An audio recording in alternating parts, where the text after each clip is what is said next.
Ouais, joli. Bravo. On les voit les pros. Ah, eux, ils sont bons. Nous sommes avec Ndoye Hassan qui mesure 2,03 m.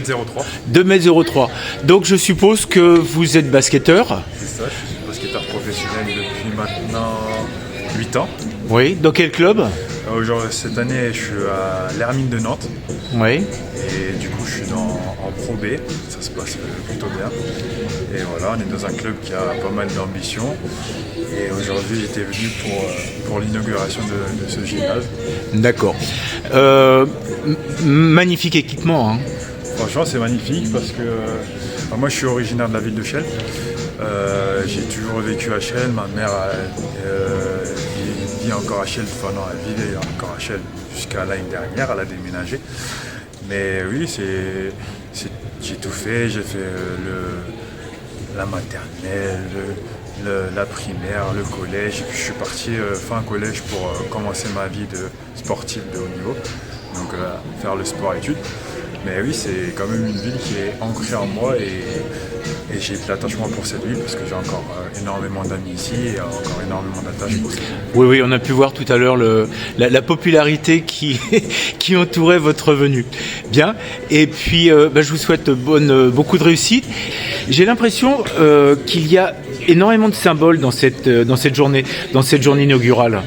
Oui, il y a beaucoup de symboles. Déjà, il y a Hassan, qui est un joueur professionnel indien qui est venu inaugurer.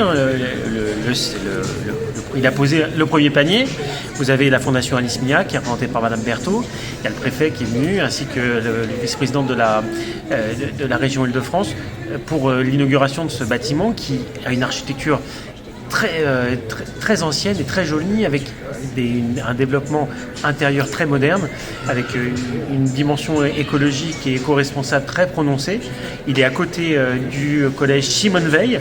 Il porte le nom d'Alice Mia.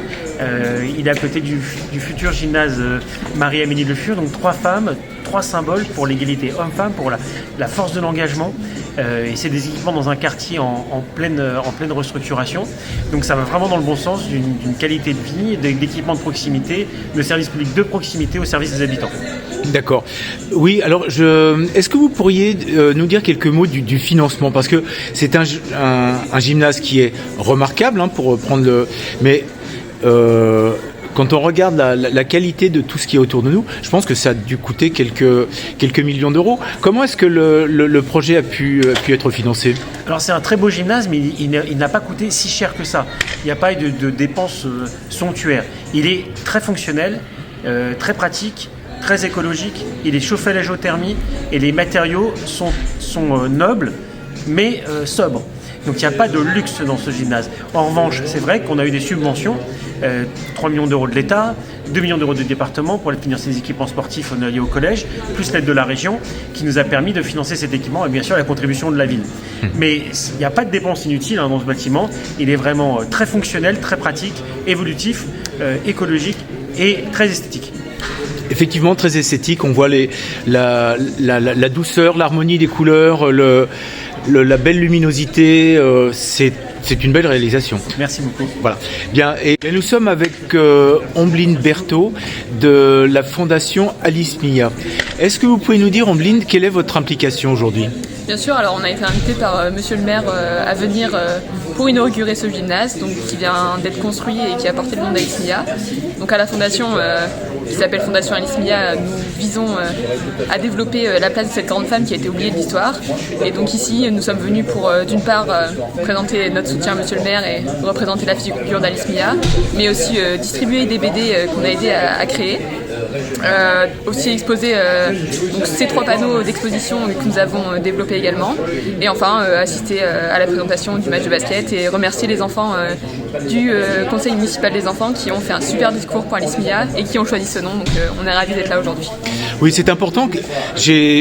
Personnellement, je ne connaissais pas du tout cette sportive, enfin cette femme qui a beaucoup fait pour le sport féminin.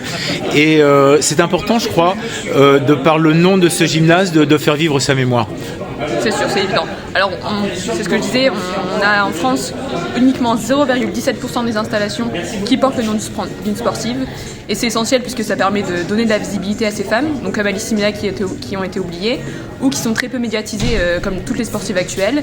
Et ça permet aussi d'éveiller les consciences, de sensibiliser la population, puisque le nom est le nom d'un gymnase de la ville, donc les enfants vont être sensibilisés, mais aussi les parents et toutes les personnes qui vont venir. Donc on sensibilise à la cause des femmes, à la place des femmes dans le sport et on participe à leur développement et à leur rayonnement. Bien. Écoutez, merci beaucoup pour ces quelques moments que vous nous avez accordés. Merci beaucoup.